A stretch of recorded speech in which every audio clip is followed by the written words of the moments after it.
অন্যতম একটা বেস হচ্ছে আপনার প্রবাসীদের পাঠানো রেমিটেন্স। তো স্বাভাবিকভাবে আমাদের মতো দেশের জায়গা থেকে অনেক কিছু করা যায় না। উন্নত দেশগুলো তাদের নাগরিকদের যেভাবে বিভিন্ন দেশের সুযোগ সুবিধা দেয়, তো এই জেনারেশনের একজন তরুণ নেতা হিসেবে আমাদের তো প্রায়োরিটি যে আমাদের দেশের নাগরিকরা যেন বিশ্বের অন্যান্য যে সমস্ত দেশে তারা বিভিন্ন কর্মে বা পেশায় নিযুক্ত আছে, তারা যেন মর্যাদার সাথে এই দেশের নাগরিক হিসেবে পরিচয় দিতে পারে এবং কর্মক্ষেত্র সহ বিভিন্ন ক্ষেত্রে তারা যে ধরনের অসুবিধা প্রতিবন্ধকতার শিকার হয় সেটা দূর করা। দ্বিতীয়ত, আমাদের দেশে আপনার বিশেষ করে বাইরে দেশে যেতে, বিশেষ করে যারা বিভিন্ন পেশায় যান, যতটা ব্যয় হয় এটা বোধহয় পৃথিবীর কোনো দেশে কিন্তু এত ব্যয় এবং এত খরচ হয় না। আমি এটুকু বলতে পারি যে বিগত দিনগুলোতে যেভাবে অতিরিক্ত খরচ হয়েছে, আমরা যতটুকু পারি অবশ্যই নিচে নামিয়ে আনবো। কারণ এটা তো আমার রাজপথের আন্দোলন সংগ্রাম, প্রেস ক্লাবে দাঁড়িয়ে বক্তব্য থেকে শুরু করে সভা সেমিনার আমরা বলেছি যে এই প্রবাসে শ্রমিক পাঠাতে ব্যয় কমিয়ে আনতে হবে এবং নানান ধরনের যে সিন্ডিকেট আছে সেগুলো ভেঙে তাদের সহজ সেবা নিশ্চিত করতে হবে। এটা আমাদের একটা বলতে পারেন যে প্রায়োরিটি আছে, কারণ আমার তো শেষ পর্যন্ত মানুষের কাছে যেতে হবে আবার এই দায়িত্ব শেষে।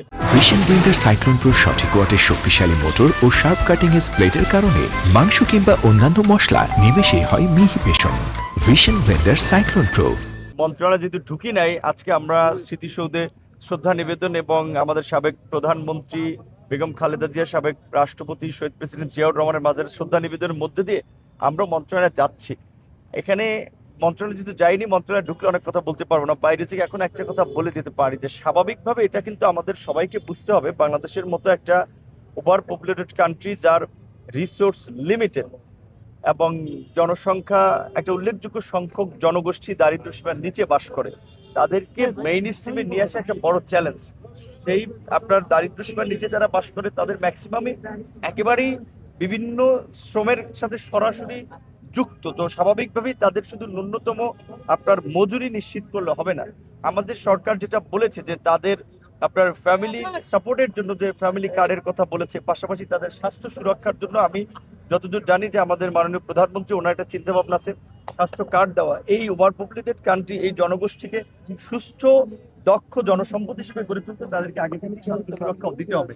সেই জায়গা থেকে অবশ্যই ন্যূনতম একটা স্ট্যান্ডার্ড মজুরি তো তাদের জন্য নিশ্চিত করতে হবে।